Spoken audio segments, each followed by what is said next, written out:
Mobile mobile पीछे। साहब के खिलाफ बोलने वालों को, झूठे सालों को, जय भवानी, जय शिवाजी, जय भवानी, जय जय जय जय जय भवानी, जय जय जय जय जय शिवाजी, जय जय जय जय जय भवानी, जय जय जय जय जय शिवाजी।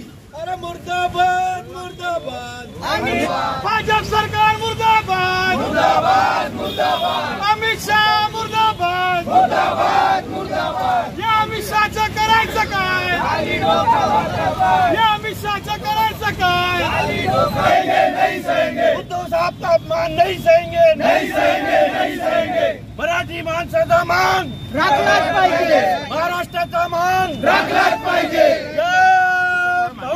शिवसेना उद्धव ठाकरे गट ने नागपुर में आंदोलन किया। पुणे में महाधिवेशन में गृह मंत्री अमित शाह द्वारा उद्धव ठाकरे के खिलाफ दिए गए आपत्तिजनक बयान को लेकर अब शिवसेना उद्धव बाला साहेब ठाकरे आक्रामक हो गई है और अमित शाह के बयान के विरोध में आंदोलन शुरू हो गया है। यह विरोध प्रदर्शन नागपुर के रेशीम बाग इलाके में किया गया। लोकसभा चुनाव में हार बीजेपी नेता पर भारी पड़ी है, इसलिए प्रदर्शनकारियों का आरोप है कि गृह मंत्री अमित शाह उद्धव ठाकरे के खिलाफ इस तरह के बयान दे रहे हैं। जो भारतीय जनता पक्षाचा पराभव झाला, हे भारतीय जनता पक्षाच्या नेत्याच्या जिवारी लागलेला आहे आणि म्हणूनच अमित शाह यांनी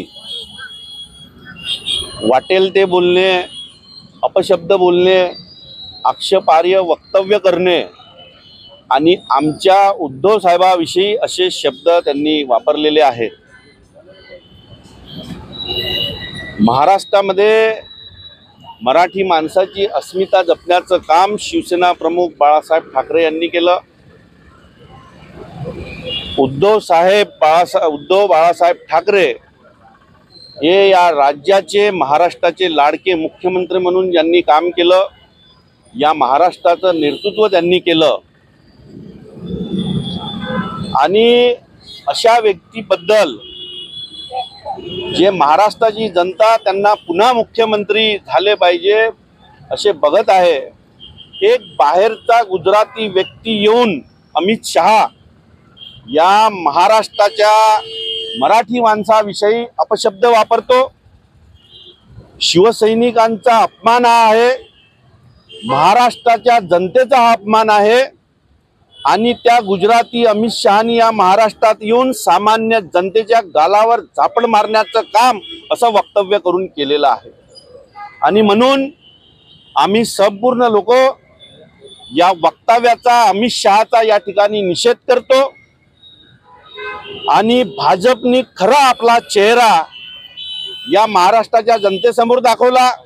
आपली गुंडागर्दी या ठिकाणी महाराष्ट्रात ते दाखवत आहे, परंतु महाराष्ट्राची जनता, शिवसैनिक हे कदापि खपवून घेणार नाही आणि येणाऱ्या या विधानसभेच्या निवडणुकीमध्ये या महाराष्ट्राची जनता या वक्तव्याचं, या गुंडागर्दीचं या विधानसभेमध्ये येणारा पराभव केल्याशिवाय राहणार नाही। जय हिंद, जय महाराष्ट्र।